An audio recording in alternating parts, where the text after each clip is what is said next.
Welcome to the Ranchi Stadium in Butte. It's about halfway between Bozeman and Missoula.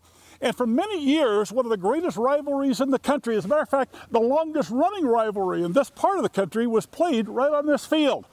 Boy, if these goalposts could talk, what Cat-Griz tales they could tell. Well, what makes it so special, it's just the Super Bowl of Montana football.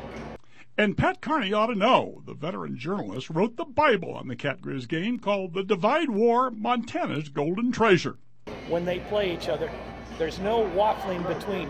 You've got to be on one side or the other, and that's what makes it so special for the state of Montana. We've traveled the state and beyond to talk with players, coaches, and broadcasters who've been associated with this golden treasure to get their thoughts on what makes this game one of the country's greatest rivalries. I've been in a lot of rivalries, a lot of them.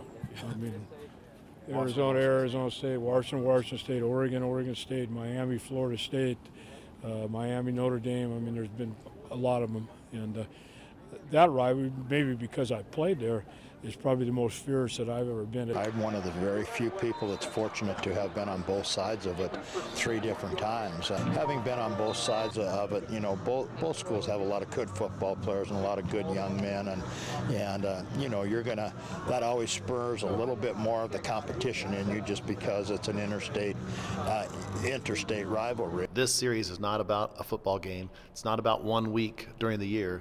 It's an entire year-long rivalry between Cat fans and Grizz fans, and Bobcats and Grizzlies, and so that's the difference. Is that people live it every day, all day, 365 days a year. When Montana State and Montana play, you know that you better come ready to play. It's going to be physical, and it could very well end up coming right down to the wire. When I went to Montana State, the goal was not to win games or raise APR or win a championship. The goal simply was to beat the Grizzlies, period. Both places where you have standing room only, sellout crowds and the noise, and it's just so infectious, and both teams playing at the top of their game. So it literally is always the game of the year. So for the next 5 nights, leading right up to Cat-Griz 2013, we will show you the 5 greatest Cat-Griz games of the last 50 years. Hope you join us. I'm Ted Dawson, MTN Sports.